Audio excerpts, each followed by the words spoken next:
Kamusta po kayo mga idol? Ito na naman ang panibago nating video. Tara at samahan niyo ulit ako. Wow, ang laki. Malaki pa sa katawan ko. Ay, oh. Alright mga katalong, welcome back sa ating channel. For today's video ay ipapakita ko nga pala kung gaano kalalaki ang mga nahuling isda dito sa amin. Tagdilimin na naman, kaya ang mga mamamana ay nakakabuelo ngayon. Hindi kasi sila makapamana sa gabi pagka maliwanag ang buwan. Ang tanging nakakapangisda lang ay ang mga nanghuhuli ng pusit. At sa palengke rin ay napakakonti ng isda at ang epekto nito ay nagmamahal ang mga isda. Mararamdaman nyo yan sa mga palengke. At magtataka kayo kung bakit mataas na naman ang presyo ng mga isda. Sadyang nangyayari ito kapag tagliwanag dahil konti lang ang nakakahuli ng isda. At kapag tagdilimi naman ay napakaraming nangingisda. Nangunguna dito ang mga mamamana. Ito ang iniintay nilang pagkakataon para sila'y makapangisda. Napakahirap ng kanilang trabaho sapagkat titiisin mo ang hindi huminga sa ilalim ng dagat ng ilang segundo.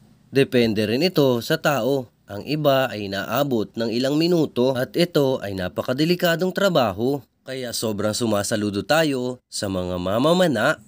At puntahan na nga natin si Chuduping.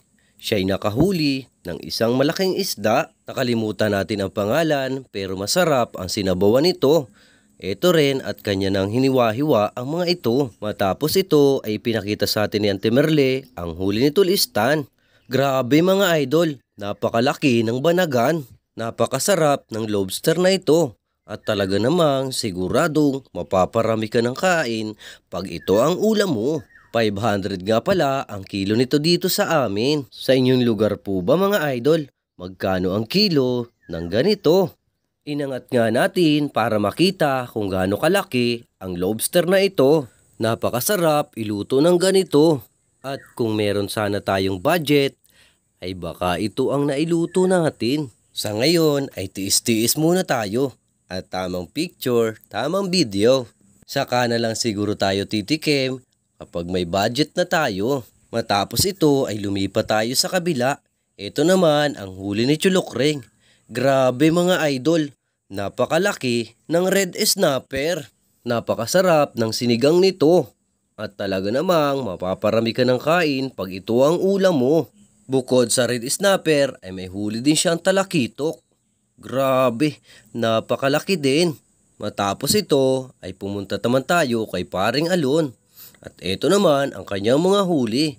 Grabe, napakarami. Matapos ito ay tinulungan natin si Chulukreng para buhatin ang isda papunta sa kalsada. Dadalhin na kasi ang mga isdang ito sa bayan para maibenta. Kinonta ko nga ang classmate ko at baka gusto niya bumili ng mga ganito. At dahil nga mapresyo ito, ay pas daw muna siya. At sobrang napahanga tayo dahil sa laki ng red snapper na nahuli ni Chulukreng. Malaki pa sa katawan ko. Ay, oh. Anong taba? Grabe mga idol, ganito kalaki ang kanyang nahuli. At ang tawag sa amin ito ay bingaw. Sa inyong lugar po ba mga idol? Anong tawag sa isdang ito? At anong paborito nyong luto kapag nakakabili or nakakahuli kayo ng ganito? Dahil nga sa laki ng isda na to ay halos paulit-ulit natin siyang hawakan.